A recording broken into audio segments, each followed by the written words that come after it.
بسم الله الرحمن الرحيم. الحمد لله رب العالمين، والصلاة والسلام على نبينا محمد وآله وصحبه أجمعين. أخوتي الكرام، السلام عليكم ورحمة الله وبركاته. إلهي وحن كبرينا سبحانه وتعالى كلا كان نكلمه كلا خير والدنيا آخرة بين أنفعه. شيخنا وأمهد علينا إلهي سبحانه وتعالى حفظيه خير كسابديه. موضوع كسابسا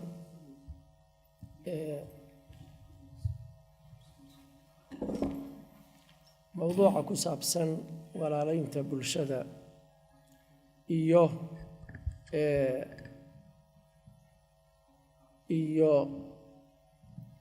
la dagaalanka ama dabargoynta qabyaaladda iyo waxyaabaha la midka ummadda kala geynaya ayaan daqiiqada kooban dul mari doona insha allah. ilaahay subxaanahu watacaala qur'aanka wuxuu ku yidhi inama almu'minuuna ikhwa,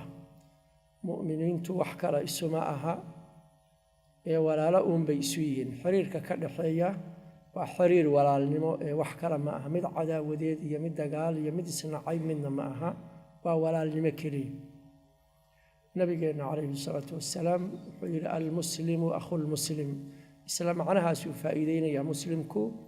waa muslimka kale walaalkii.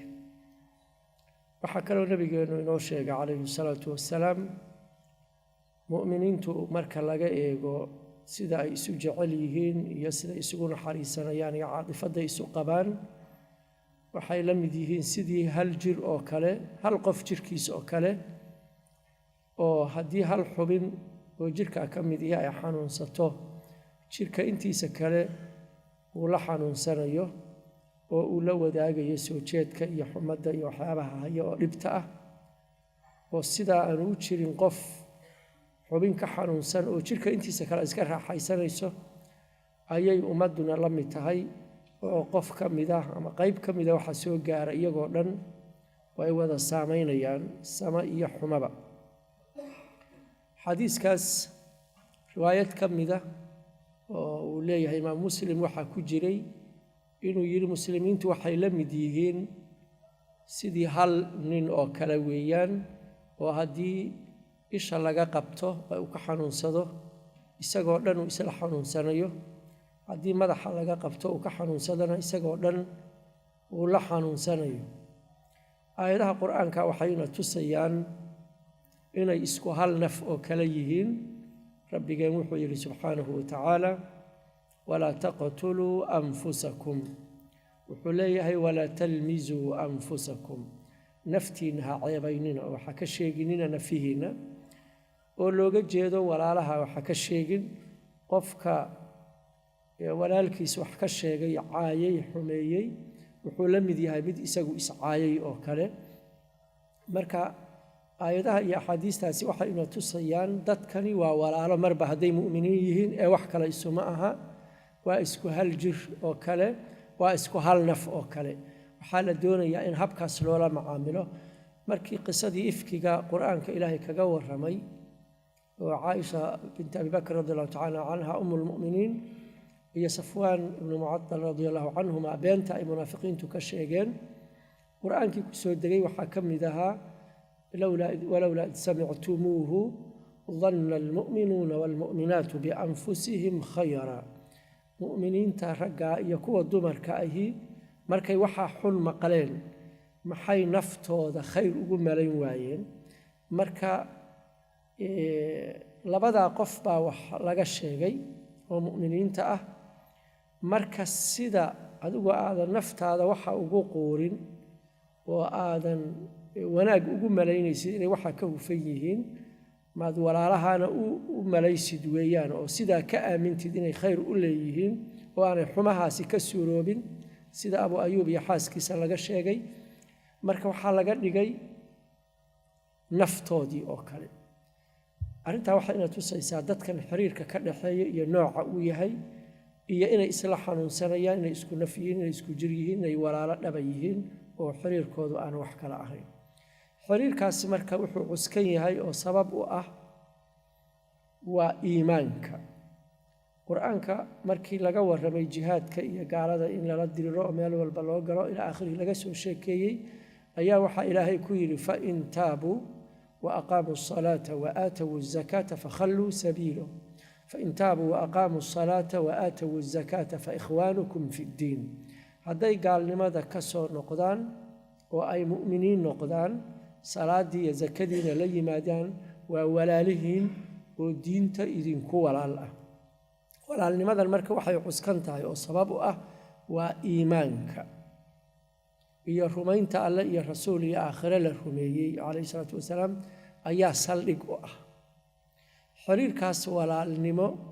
oo iimaanka ka dhashay ama ku qotoma wax goyn kara oo baabi'in kara ma jiraan oo aan ahayn gaalnimo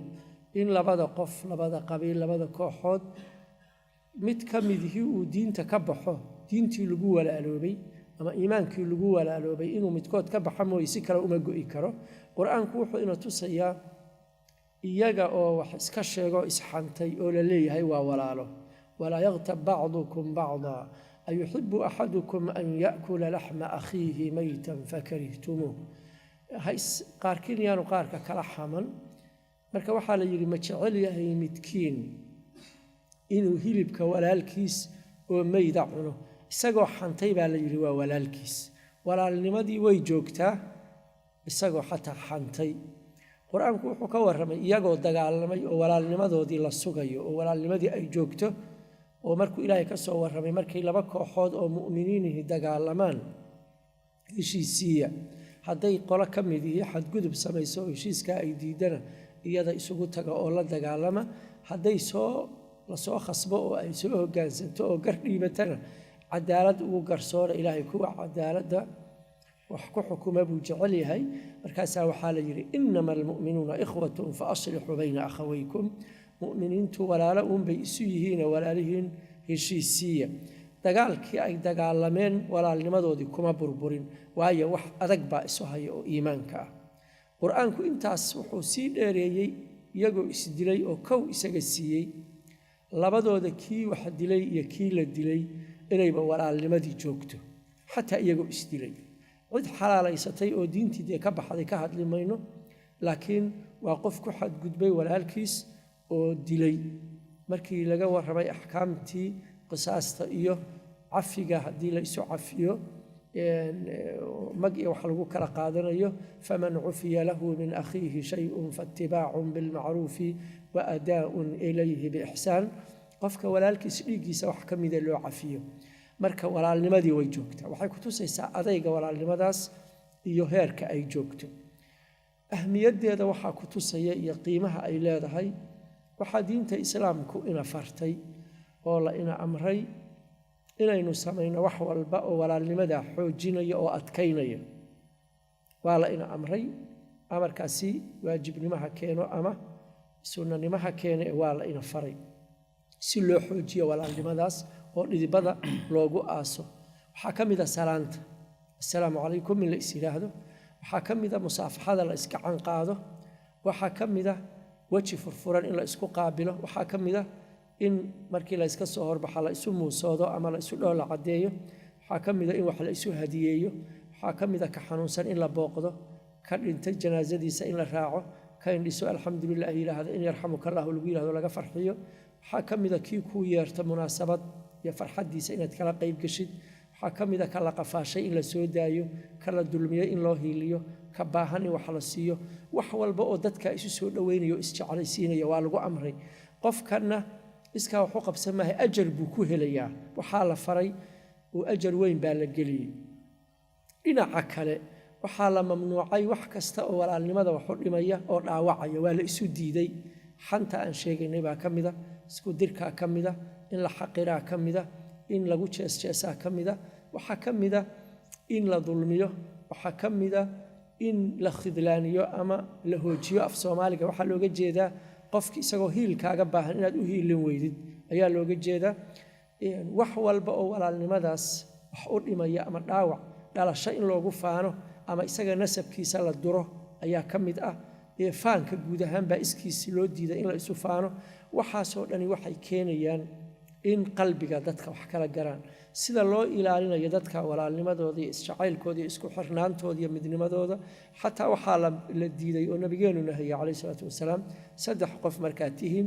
2 ka mid ayaanay gaar u faqin si aan kan isu dhihin armay wax kaa sheegayaan ama armay kuu tashanayaan intaa yar baa laga ilaalinaya fuqahadu waxay yiraahdeen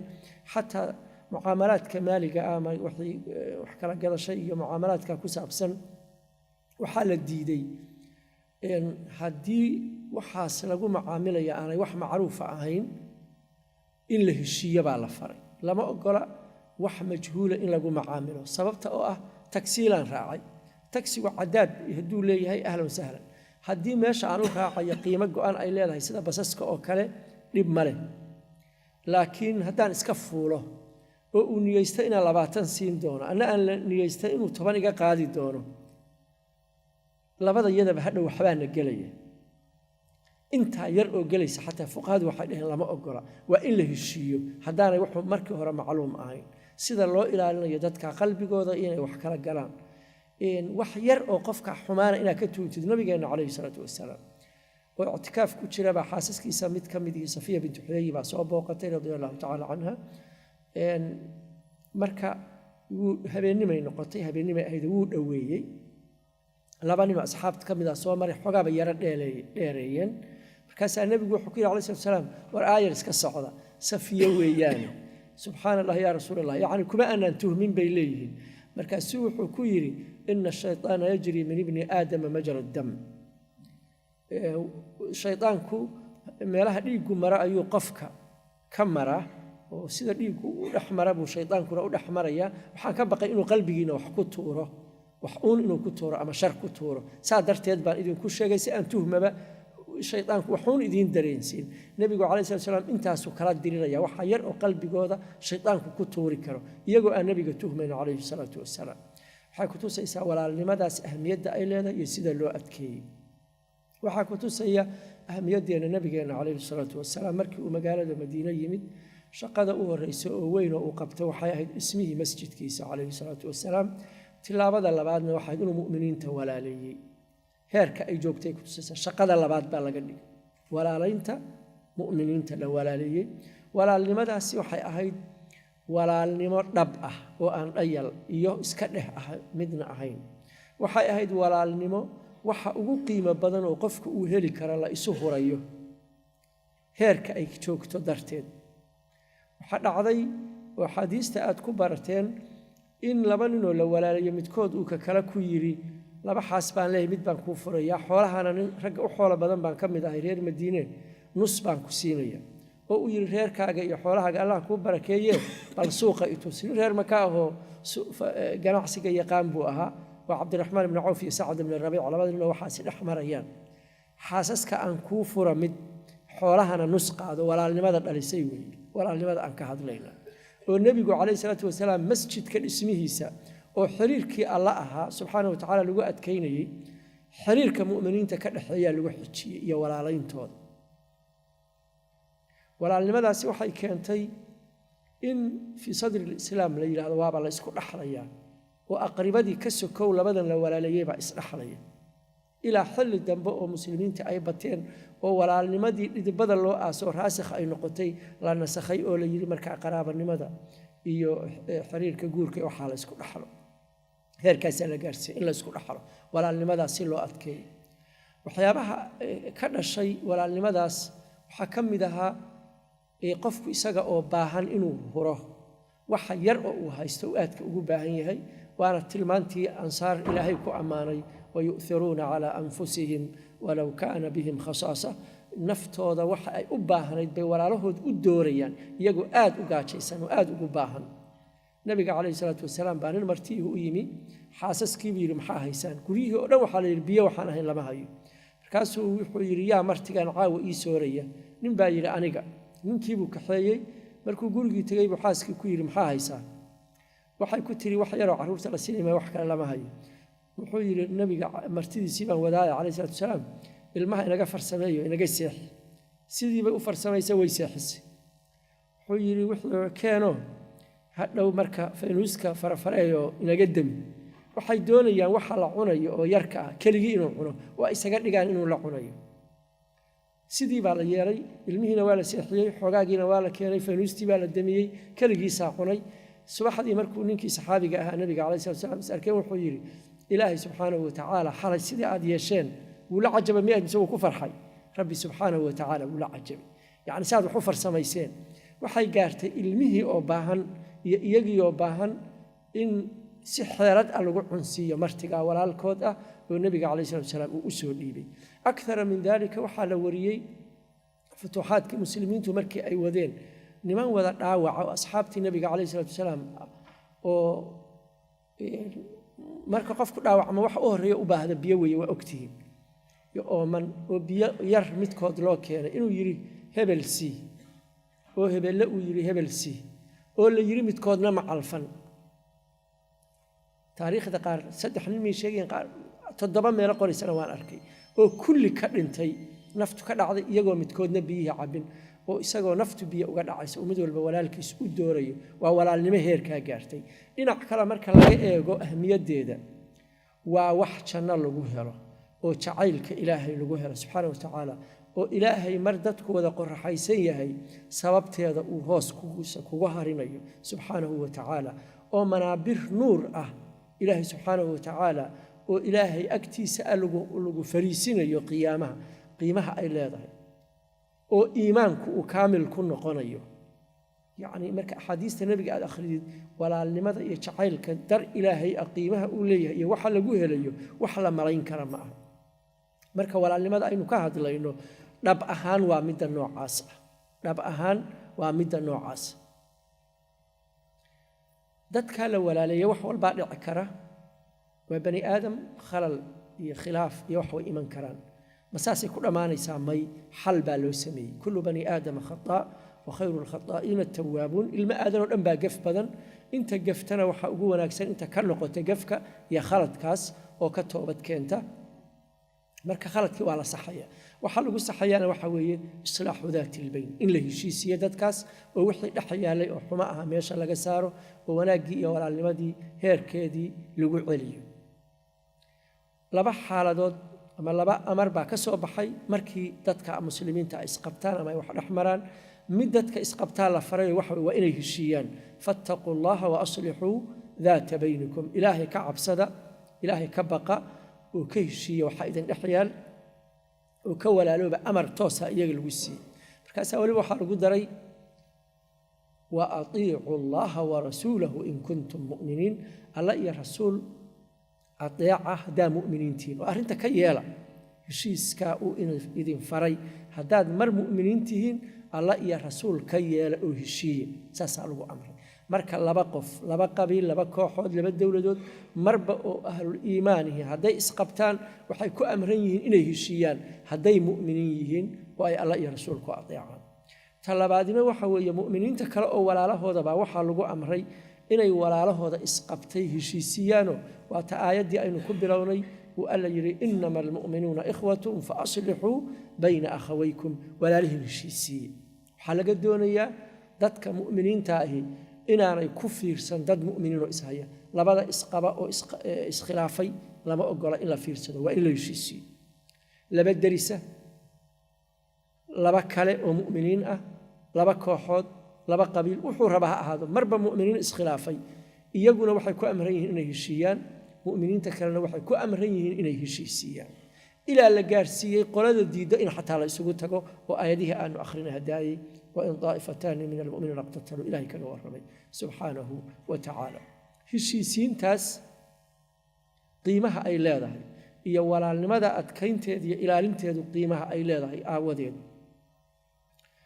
وحا لو رخصي يقفك دادك هشيسين يو ولا لماذا سوء علينا يو أتكين يا حتى إنه بين استعمالك سوء دادك إسوء سوء دوي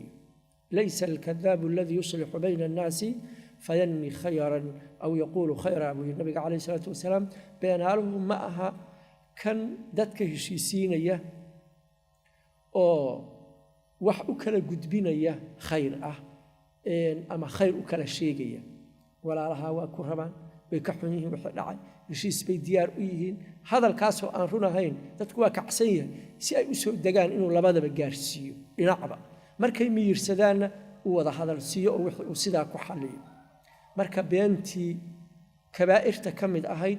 oo tilmaamaha munaafiqiinta ka mid ahayd baa loo rukhseeyey si dadka quluubtooda loo mideeyo oo loo walaaleeyo oo la isu jeclaysiiyo oo xumaanta looga saaro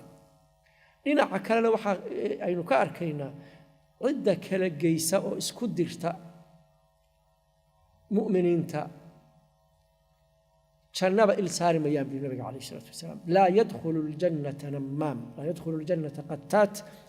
diraalaha dadka isku diraya oo quluubtooda kala geynaya janno maba gelaya buu nabiga calayhi salaatu wasalaam marka maxaa kanna wixii dembiga lagu geli jiray ayuu ajar ka helay beenta wax ku maslaxay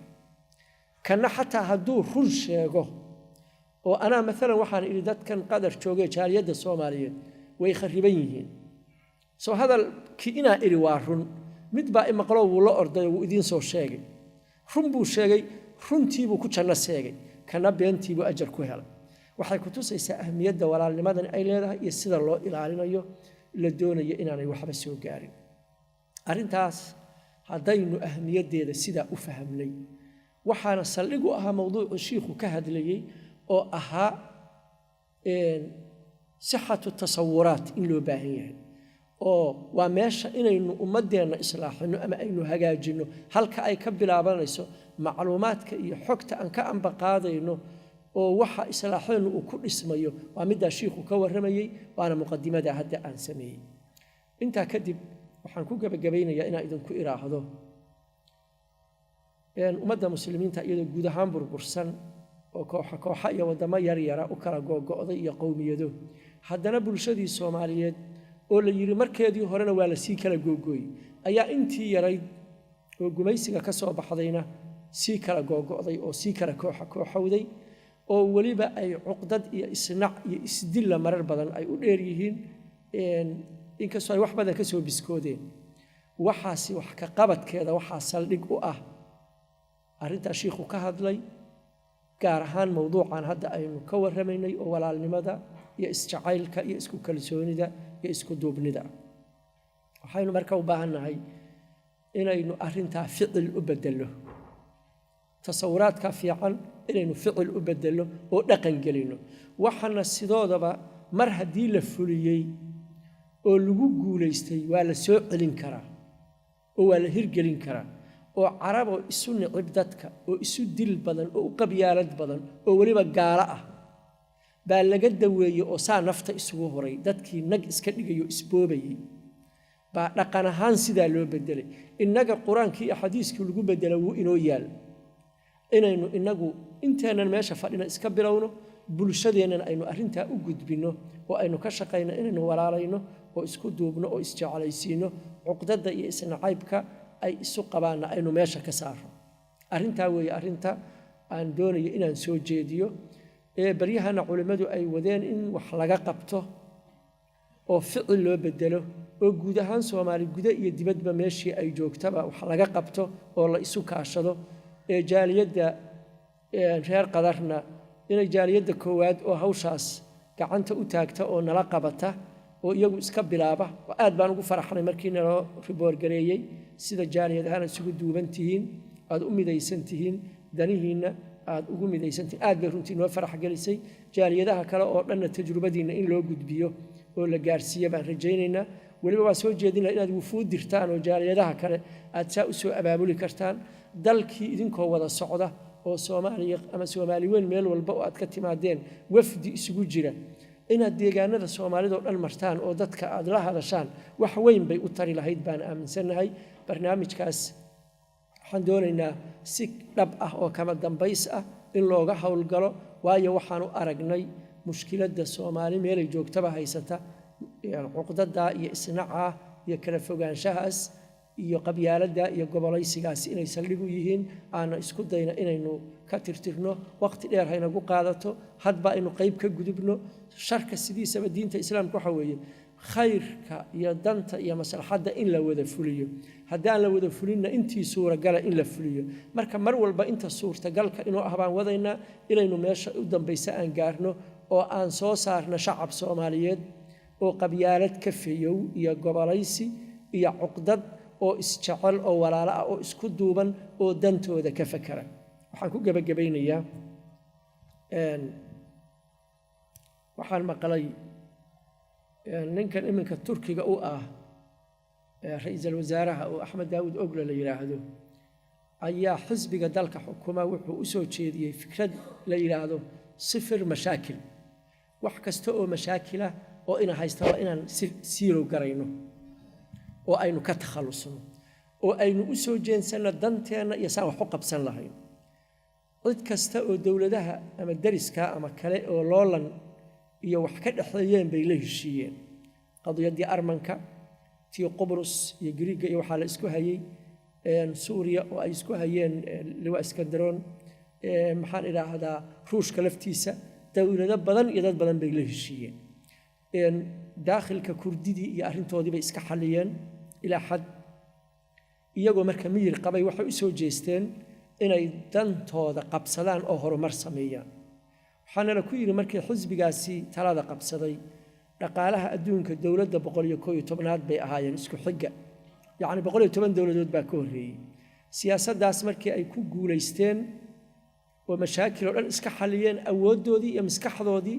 waxay u jeediyeen horumar dawladda 16aad bay soo gaareen oo 15 dawladood kaliya ay ka horeysay dhaqaalaha dunida Soomaali xooggeedii iyo xoolaheedii iyo caqligeedii iyo cilmigeedii iyo waayi aragnimadeedii wax walba ay haysatay waxay u adeegsatay inay iyadu islu goyso hal qolana lugu imeyseen nin walba kan kala buu ku lugoynaya awoodiisa u isticmaalaya kana marka xagee horumar laga gaara xagee wax laga qabsadaa see wax loo taraa nin walba intuu hayay int xagu ku beelaya kana xagu ku beelaya eber baa la isla keenay marka dhulka la wada tagay awal waxa loo qabay haday qolo heblo xoogaa kuwa kala layso inay iyadu khayr heli doonto kii dilay iyo kii la dilaba dhulka isla tageen labadii isdishay dhulka isla tageen labadaba wada qaxayaan baday ku wada daadanayaan saxaaraha bahala ku wada cunayaan maxaan ku iraahdaa hay'ado xuno iyo dawlado yar yar oo awal ay ka tugtug roonayaan ba u imaan oo amraya waxay gaareen madaxweynayaashoodii in Afrikaankii waxaan maqlay Uganda iyo Tanzania oo mar dagaal 7 mar Soomaalidu Afrikada malaha ay madax u ahayd